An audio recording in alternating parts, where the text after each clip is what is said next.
चंदौली जनपद के बलवा थाना क्षेत्र के टांडा कला स्थित सरस्वती इंटर कॉलेज के अध्यापिका ने कॉलेज के प्रधानाचार्य पर निजता की हनन का संगीन आरोप लगाते हुए पुलिस अधीक्षक से गुहार लगाई है। उसने आरोप लगाया कि घंटों इंतजार के बाद भी पुलिस अधीक्षक ने उसकी बात नहीं सुनी और बिना सुने ही उठकर चले गए, जिस पर पीड़ित ने मिशन शक्ति के तहत पुलिस पर न्याय दिलाने का ढिंडोरा पीटने को खोखला बताया। हालांकि सीओ सदर ने महिला की समस्या को सुनते हुए तत्काल बलवा थाना अध्यक्ष को जाँच कर कार्रवाई करने का निर्देश दिया है।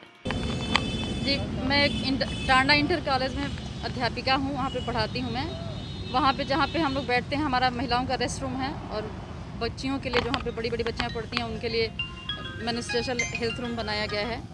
वहाँ पे कैमरा लगा दिया गया था और पता नहीं कब से वीडियो रिकॉर्डिंग की जा रही थी। प्रधानाचार्य कक्ष में एक दिन मैंने देखा, 4 तारीख को उनसे मैंने कहा तो उन्होंने कुछ जवाब नहीं दिया कि वो वीडियो देख रहे थे। उसके बाद फिर मैंने प्रबंधक को पत्र लिखा, उनका भी कोई उत्तर नहीं आया। मैंने 1090 पे फ़ोन किया, वहाँ पे आए, चौकी प्रभारी आए, मेरी बात सुने बिना सिर्फ प्रधानाध्यापक की बात सुन करके चले गए वापस। कल मैं बलुआ थाने गई थी, बलुआ थानाध्यक्ष के पास अपने पति के साथ 7:30 बजे। वहाँ उन्होंने मेरा एप्लीकेशन भी नहीं पढ़ा, कहीं फ़ोन किया, फ़ोन करके फिर उन्होंने मुझे इतनी बुरी तरह डांटा।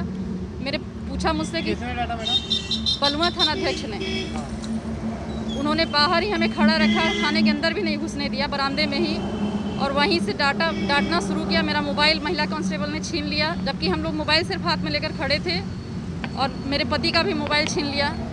पूछा उन्होंने कि किसके साथ घूम रही हो, मैंने कहा मैं घूम नहीं रही हूँ सर, ये मेरे पति हैं। एक कांस्टेबल ने बोला लग तो नहीं रहा आपके पति हैं, उनको अपना सबूत मोबाइल में दिखाना पड़ा कि मैं अपने पति के साथ ही थाने आई हूँ। मैं क्या शिकायत लेकर आई हूँ उस पर कोई ध्यान नहीं दिया गया। मुझे कहा गया कि आप महिलाओं का फ़ायदा थोड़े उठाएंगी, आप पे झूठा मुकदमा लग सकता है, झूठा मुकदमा दायर हो सकता है। मैं इतनी ज़्यादा डर गई, इतना चिल्ला के वो बोल रहे थे, उनके साथ 7-8 कांस्टेबल खड़े थे कि मेरी हिम्मत नहीं हो रही थी। आज मैं फिर आई हूँ, मैं बीमार हूँ, पिछले 4 दिन से मैं बीमार हूँ और मुझे लग रहा है आज एसपी साहब से क्या बात हुई, क्या बोले? एसपी साहब से मुझे मिलने ही नहीं दिया गया। 4 घंटे से मैं एप्लीकेशन दे करके बैठी हूँ, मेरा एप्लीकेशन उनके पास रखा गया है।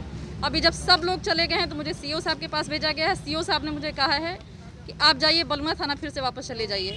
इतना सब कुछ कहने के बाद, सब कुछ लिखित देने के बाद भी उन्होंने कहा कि बलुआ थाने चले जाइए। मैं यहाँ पे बैठी, मैं रात भर बैठी रहूँगी जब तक एसपी साहब मुझे मिलेंगे नहीं, और नहीं मिलेंगे तो मैं कुछ करने को विवश हो जाऊँगी।